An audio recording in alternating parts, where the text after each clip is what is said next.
அவர்கள் இன்று குறுக்கு விசாரணை செய்வார் என்று சொல்லியிருந்த நிலையிலே இன்று நான் தொடர்ந்து குறுக்கு விசாரணை செய்தேன். இன்றைக்கு மனு ஒன்றை நீதிமன்றத்திலே கொடுத்தோம். அதாவது நான் இந்த வழக்கிலிருந்து விலகிக் கொண்டு தலைவர் அண்ணாமலை அடுத்த வாய்தாவிலிருந்து இந்த வழக்கை அவர் நடத்துவார், அவரே குறுக்கு விசாரணை செய்வார் என்பதை தெரிவித்திருக்கிறோம். இந்த வழக்கின் விசாரணை வருகின்ற 11ஆம் தேதி நவம்பர் 11ஆம் தேதி ஒத்திவைக்கப்பட்டிருக்கிறது. நான் நீதிமன்றத்திலே தலைவர் அண்ணாமலை அவர்கள் குறுக்கு விசாரணை செய்யும் பொழுது அவருக்கு உதவி செய்வேன், அசிஸ்ட் பண்ணுவேன் என்று சொல்லியிருக்கிறேன். அதற்கு நீதிபதி சரி என்று சொல்லியிருக்கிறார். நம்முடைய பத்திரிகை நண்பர்களுக்கு எங்களுடைய வணக்கத்தை தெரிவித்துக் கொள்கின்றோம். என்னோடு இருக்கக்கூடிய நம்முடைய பாரதிய ஜனதா கட்சியினுடைய எல்லா வழக்கறிஞர் நண்பர்களுக்கு முதல்ல என்னுடைய நன்றிகளை தெரிவித்துக் கொள்கின்றேன். அண்ணன் பால் கனகராஜ் அவர்கள் தலைமையில் மிகச் சிறப்பாக சைதாப்பேட்டை நீதிமன்றத்தில் கடந்த 2-3 குறுக்கு விசாரணை தினங்கள்ல மிகச் சிறப்பாக நம்முடைய வாதங்கள் எல்லாம் எடுத்து வைத்திருக்கின்றார். குறிப்பாக சட்டத்தின்படி என்ன நமக்கு அதிகாரம் இருக்கிறது, நம்ம மேல புகார் கொடுத்திருப்பதற்கு என்ன அதிகாரம் இருக்கிறதெல்லாம் நம்முடைய பால் கனகராஜ் அவர்கள் நம்முடைய வழக்கறிஞர் அவர்கள் பேசியிருக்கின்றார். அதனால் இந்த நீதிமன்றத்தில் இன்று ஒரு மெமோ ஃபைல் பண்ணியிருக்கிறோம். அடுத்து குறுக்கு விசாரணையை இந்த வழக்கில் திரு TR பாலு அவர்கள் என் மீது குற்றவாளியாக போட்டிருக்கிறாங்க. அதனால் நானே நேரடியாக இந்த வழக்கை நடத்துகின்றேன் என்று நீதிபதி அவங்ககிட்ட சொன்னோம். அண்ணன் பால் கனகராஜ் அவர்கள் எனக்கு உதவி புரிவாங்க என்கின்ற வாதத்தையும் வைத்தோம். அதை மாண்புமிகு நீதிபதி அவர்கள் ஏற்றுக்கொண்டிருக்கின்றார்கள். அடுத்த குறுக்கு விசாரணை நவம்பர் 11ஆம் தேதி ஒத்திவைக்கப்பட்டிருக்கிறது. நவம்பர் 11ஆம் தேதி இந்த வழக்கில் நானே ஆஜராகி என்னுடைய தரப்பு வாதங்களை DMK ஃபைல்ஸ்ல இருந்து ஆரம்பித்து திரு TR பாலு அவர்களை பற்றி அந்த வழக்கு அவர் சம்பந்தப்பட்டது, அதையெல்லாம் கூட அந்த வாதத்தை நாங்கள் முன்வைக்க இருக்கின்றோம். நிச்சயமாக நீதி வெல்லும் என்கின்ற முழு நம்பிக்கை இருக்கு. இத்தனை காலமாக ஒத்துழைத்த நம்முடைய வழக்கறிஞர் நண்பர்களுக்கு மறுபடியும் கூட ஒத்துழைப்பார்கள் என்கின்ற முழு நம்பிக்கையோடு பத்திரிகை நண்பர்களுக்கு எங்களுடைய வணக்கம் கலந்த நன்றியும் தெரிவித்துக் கொள்கின்றோம். ஏன்னா எல்லா நாளும் கோர்ட்டுக்கு வர்றீங்க, பேசுறீங்க. நான் தொடர்ந்து அதை சொல்லிக் கொண்டிருக்கின்றேன். அண்ணன் TR பாலு அவர்கள் சம்பந்தப்பட்ட அவர் அரசியல் வந்த காலத்திலிருந்து எல்லா விஷயத்தையும் கூட மாண்புமிகு நீதிபதி முன்பு நீதிமன்றத்தின் முன்பு நவம்பர் 11ஆம் தேதி வைக்க இருக்கின்றோம். அது எத்தனை ஹியரிங் போனாலும் அது போகட்டும். அரசியல் வந்ததிலிருந்து, சம்பாதித்ததிலிருந்து, குழந்தைகளை படிக்க வைத்ததிலிருந்து, குழந்தைகள் ஒரு நிறுவனம் ஆரம்பிச்சிருக்காங்கன்னா பணம் எங்க வந்துச்சு, இதெல்லாம் கூட அவருடைய கடந்த 40 ஆண்டு காலம் அரசியல் வரலாறு 1982 முழுமையாக கோர்ட் மூலமாக தமிழக மக்கள் முன்பு வைக்க இருக்கின்றோம். ஏன்னா நம்முடைய நோக்கமே 2023 ஏப்ரல் 14ஆம் தேதி இந்த DMK ஃபைல்ஸ் வெளியிட்டதன் நோக்கமே எப்படி தமிழகத்தில் ஊழல் பெருச்சாளிகள் தொடர்ந்து நம்மை உறிஞ்சி பிழைத்து அண்டிக் கொண்டிருக்கின்றார்கள் என்பதை மக்கள் மன்றத்தில் வைக்கணும். அதனால்தான் நான் இதுவரை யார் மீதும் கூட மான நஷ்ட வழக்கு தொடுக்கல. ஆனா இந்த வழக்கு யாராவது திமுகவிலிருந்து தொடுக்க வேண்டும் என்று காத்திருந்தேன். அதன் மூலமாக பல விஷயங்களை நீதிமன்றம் மூலமாக மக்கள் மன்றத்தில் வைக்க வேண்டும் என்று காத்துக் கொண்டிருந்தோம். அதனால் நிச்சயமாக அதை நாங்கள் தொடர்ந்து செய்வோம். அதில் எந்த மாற்று கருத்தும் இல்லை. இதை தாண்டி நம்முடைய பத்திரிகை நண்பர்களுக்கு கேள்வி இருக்கும், கேள்வி கேளுங்கன்னா பதில் சொல்றோம். ஆனா நம்முடைய பத்திரிகை நண்பர்களுக்கு தெரியும், முதலாக இது CBIக்கு செல்ல வேண்டும் என்ற கோரிக்கையை வைத்ததே நம்முடைய தமிழக பாரதிய ஜனதா கட்சி. கரூர்ல நாம் தான் வைத்தோம். காரணம், இது ஒரு அரசியல் கட்சியோ, எதிர்கட்சியாக இருக்கக்கூடிய அரசியல் கட்சியோ, ஆளுங்கட்சி திமுகவோ அல்லது தேர்தல் பரப்புரைக்கு வந்த தமிழக வெற்றி கழகத்திற்கோ சம்பந்தப்பட்ட வழக்குன்னு மூடி மறைக்க கூடாது. இது 41 உயிர்கள் சம்பந்தப்பட்ட வழக்கு. அதனாலதான் நாங்கள் நேரடியாக முன்னாள் நீதிபதி அவர்கள் தலைமையில் பண்ணியிருக்கக்கூடிய ஒரு நபர் ஆணையத்தின் மீது நம்பிக்கை இல்லை. அதே நேரத்தில் CBI முழுமையாக ஒரு ஃபோரன்சிக் இன்வெஸ்டிகேஷன், முழுமையா என்ன நடந்துச்சு, யார் வந்தாங்க போனாங்க, ஆர்கனைசர் மீது தவறு இருக்கா, லோக்கல் அட்மினிஸ்ட்ரேஷன் மீது தவறு இருக்கா, கூட்டத்தில் யாராவது மர்ம நபர்கள் கலந்திருக்கின்றார்கள், இதெல்லாம் முழுமையாக ஒரு ட்ரெயின்டு ஏஜென்சி மட்டும்தான். இதற்காகவே ட்ரெயின்டு ஏஜென்சி. இது போன்ற பல வழக்குகளை பார்த்திருக்கக்கூடிய CBI வர வேண்டும் என்கின்ற கோரிக்கையை வைத்தோம். எங்களுக்கு உள்ளபடியே மகிழ்ச்சி. பாரதிய ஜனதா கட்சியினுடைய 2 தொண்டர்களும் கூட தனிப்பட்ட வகையில் உச்சநீதிமன்றத்திற்கு போயிருந்தாங்க. அக்கா உமா ஆனந்தன் அவர்கள் தனிப்பட்ட முறையில் உச்சநீதிமன்றத்துக்கு போயிருந்தாங்க. வழக்கறிஞர் அவர்களும் தனிப்பட்ட முறையில் GS மணி அவர்கள் உச்சநீதிமன்றத்திற்கு போயிருந்தாங்க. அதனால் எல்லா பேட்ச் ஆஃப் பெட்டிஷன்ஸையும் ஒன்றாக எடுத்து இன்று மாண்புமிகு உச்சநீதிமன்றம் இது CBI வழக்குக்கு மாற்றப்பட வேண்டும் என்கின்ற வாதத்தை ஏற்றுக்கொண்டு தீர்ப்பு சொல்லியிருக்கின்றார்கள். அதே நேரத்தில் இந்த சிபிஐ வழக்கையும் கூட மானிட்டர் செய்வதற்கு ஒரு ரிட்டையர்ட் சுப்ரீம் கோர்ட் ஜட்ஜ் இருப்பார்கள் என்கின்ற கருத்தையும், அவர்களோடு தமிழகத்தை சார்ந்த 2 ஐபிஎஸ் அதிகாரிகள், ஆனா தமிழகத்தில் பிறந்திருக்க கூடாது, மற்ற மாநிலத்தில் பிறந்து தமிழகத்தில் ஐபிஎஸ் அதிகாரியாக நம்ம கேடர்ல பணி செய்யக்கூடிய 2 ஐபிஎஸ் அதிகாரிகளும் உடன் இருக்க வேண்டும் என்கின்ற வாதத்தை வைத்திருக்கின்றார்கள். அதையும் வரவேற்கின்றோம். ஆனால் நிச்சயமாக இதில் யார் உள்ளிருந்திருக்கிறாங்க, யார் தவறு செய்திருக்கின்றாங்க, சம்பந்தப்பட்ட அதிகாரியாக இருந்தால் நடவடிக்கை எடுக்கணும். சம்பந்தப்பட்ட அரசியல் கட்சி யார் சார்ந்தவர்களாக இருந்தாலும் நடவடிக்கை எடுக்கணும். அதில் ஆளும் கட்சி எதிர்கட்சி என்பது முக்கியம் இல்லை. அதனால் நிச்சயமாக நீதி வெல்லும் என்கிற நம்பி இருக்கு. அதே நேரத்தில் எப்படி நம்முடைய சென்னை உயர்நீதிமன்றம் நீதியரசர் அவர்கள் நிறைய விஷயத்தை அவங்களாகவே எடுக்கிறாங்களோ, அதுபோல கரூரில் பாதிக்கப்பட்ட 41 குடும்பம், அதுல அவங்களுக்கு தெரியாம 2 நபர்கள்ட்ட பொய் சொல்லி கையெழுத்தை வாங்கி அவர்களையும் இந்த வழக்கில் பெட்டிஷனா சேர்த்திருக்கிறாங்க.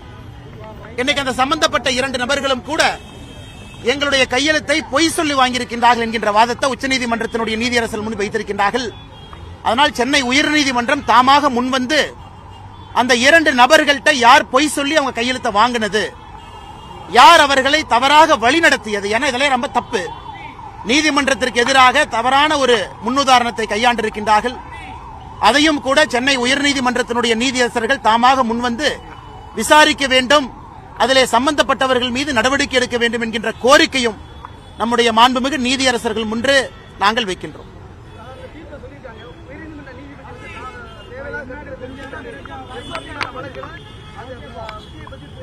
ஆனா இதுல நம்முடைய நீதியரசர்களை பற்றி சாமானிய மனிதர்களாக எப்பொழுதும் நாங்கள் குறை சொல்ல போவதில்லை, நிறைகளும் சொல்ல போவதில்லை. அவர்களுடைய கடமையை செய்யறாங்க. ஏற்கனவே சொன்னது போல பயன்படுத்தியிருக்கக்கூடிய வார்த்தைகள் பற்றி நாங்கள் ஏற்கனவே சொல்லி இருந்தோம். ஆனால் இன்னைக்கு உச்சநீதிமன்றம் சொல்லியிருக்கிறாங்க, ஹைகோர்ட் ரெஜிஸ்ட்ரார் கேட்டிருக்கிறாங்க கேள்வி. ஆனால் ஹைகோர்ட்டினுடைய ரெஜிஸ்ட்ரார் பதில் சொல்லுவாங்க, இது எங்களுக்கு சம்பந்தம் இல்லை, நாம் சாமானிய மனிதர்கள். இது உச்சநீதிமன்றம் உயர்நீதிமன்றத்தினுடைய ரெஜிஸ்ட்ரார்ட்ட கேள்வி கேட்கிறாங்க, எப்படி எடுத்தீங்க, அது சம்பந்தப்பட்ட பதில ரெஜிஸ்ட்ரார் கொடுக்கணும், அதன் பின்பு உச்சநீதிமன்றம் பதில் சொல்லணும், தீர்ப்பு சொல்லணும். அதனால் நாங்கள் இதை பற்றி பேசுவது சரியாக இருக்காது.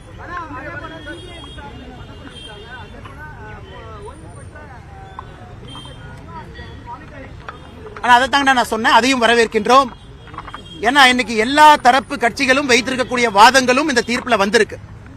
தமிழக வெற்றி கழகத்தினுடைய வாதம், ஒரு சிட்டிங் சுப்ரீம் கோர்ட் ஜட்ஜ் அவங்க வரணும், தமிழக வெற்றி கழகத்தினுடைய வாதம்.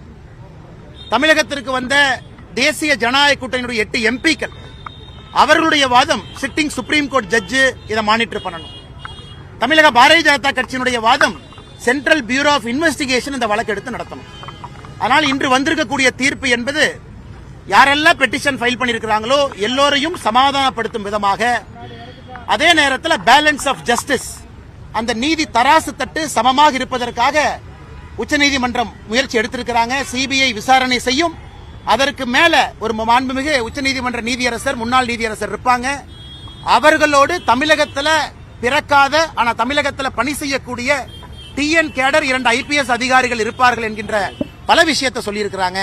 இது அனைத்தும் கூட பாராட்டுக்குரியது, வரவேற்புக்குரியது. அதனால் நிச்சயமாக சம்பந்தப்பட்ட நபர்கள் தண்டிக்கப்பட வேண்டும், நீதி வெல்ல வேண்டும். அண்ணா, இப்ப சீமான் அவர்கள் சிபிஐ விசாரிப்பது மாநில தன்னாட்சிக்கு எதிராக இருக்கு. இப்ப சீமான் ஏன் பதட்டப்படுறாருன்னு தெரியல. நம்முடைய மாண்புமிகு தமிழகத்தினுடைய முதலமைச்சர் ஐயா ஸ்டாலின் அவர்கள் எத்தனை முறை சிபிஐ வழக்கு கேட்டிருக்காரு, நான் பட்டியல் போடுற கேளுங்கண்ணா. குட்கா வழக்கு சிபிஐ கேட்டார், அப்ப எதிர்க்கட்சி தலைவராக இருந்த ஐயா ஸ்டாலின் அவர்கள். தூத்துக்குடி துப்பாக்கி சூட்டு சிபிஐ வழக்கு கேட்டாங்க, அன்னைக்கு எதிர்க்கட்சி தலைவராக இருந்த ஸ்டாலின் ஐயா. மௌலிவாக்கத்தில் ஒரு பில்டிங் இடிஞ்சு கீழே விழுந்த பொழுது அப்போதும் சிபிஐ விசாரணை வேண்டும் என்று எதிர்க்கட்சி தலைவராக இருந்த ஐயா ஸ்டாலின் அவங்க கேட்டாங்க. ஹைவே டெண்டர்ல ஒரு ஊழல் நடந்திருப்பதாக எதிர்க்கட்சி தலைவராக இருந்த ஐயா ஸ்டாலின் அவர்கள் சிபிஐ விசாரணை கேட்டாங்க. இதெல்லாம் எதிர்க்கட்சி தலைவராக இருந்த பொழுது சிபிஐ விசாரணை வேண்டும் வேண்டும் வேண்டும் என்று தமிழகத்தில் ஐயா ஸ்டாலின் அவர்கள் கூறியது. அப்ப அண்ணன் சீமான் அவர்கள் ஏன் கருத்து சொல்லல? அப்ப தன்னாட்சிக்கு எதிராக இல்லையா? அதனால் நான் சீமான் அவர்களை எப்பொழுதுமே நான் சொல்லியிருக்கின்றேன், அரசியல் தலைவராக மதிக்கின்றேன். ஆனால் இந்த விஷயத்தை பொறுத்தவரை தமிழகத்தில் எஸ்ஐடி ஒரு பக்கம், முன்னாள் நீதியரசர் தலைமையில் ஒரு நபர் ஆணையம் ஒரு பக்கம் இருக்கும் பொழுது மக்கள் நிறைய கேள்விகள் கேட்கிறாங்க. ஏன்னா சம்பந்தப்பட்ட டிவிக்கே கேள்விகள் கேட்கிறாங்க. பாரதிய ஜனதா கட்சியினுடைய 2 நபர்கள் தனிப்பட்ட முறையில் உச்சநீதிமன்றத்துக்கு அவங்களும் போயிருக்கிறாங்க. தமிழ்நாடு அரசும் தன்னுடைய வாதத்தை வைத்திருக்கின்றார்கள். எல்லாவற்றையும் சேர்த்து இன்னைக்கு CBI monitored by a retired Supreme Court judge assisted by 2 IPS officers not born in Tamil Nadu but belonging to Tamil Nadu cadre. இதைவிட சிறப்பாக உச்சநீதிமன்றம் எப்படி சொல்லி இருக்க முடியும்? அதனால் நிச்சயமாக சம்பந்தப்பட்ட நபர்கள் வரணும். எதிர்க்கட்சியாக இருக்கும் பொழுது திமுக சிபிஐ வேண்டும் என்று சொன்னவர்கள் ஆளும் கட்சியாக இருக்கும்போது ஏன் வேண்டாங்கிறாங்க? இதே 2023 ஆகஸ்ட் மாசத்துல தான், ஜூலை ஆகஸ்ட்ல தான் சிபிஐக்கு கொடுத்திருக்கக்கூடிய அதிகாரத்தை வித்ட்ரா பண்ணாங்க. ஏன் வித்ட்ரா பண்ணாங்க? இதற்கு முன்பு கலைஞர் கருணாநிதி அவர்கள் இருக்கும் பொழுது அதிகாரத்தை வித்ட்ரா பண்ணலையே. அப்பெல்லாம் ஜெனரல் கன்சென்ட் இருந்துச்சுல்ல. இவங்க 2023 தானே ஜெனரல் கன்சென்ட் வித்ட்ரா பண்ணாங்க. அதன் பிறகு இதே முதலமைச்சர் அவர்கள் Ajith Kumar murder case CBI கொடுக்கலையா? கொடுத்தார். ஏன்? யாரோ 2 போலீஸ்காரங்க தானே மாற்றாங்க, நமக்கு என்னன்னு கொடுத்தார்.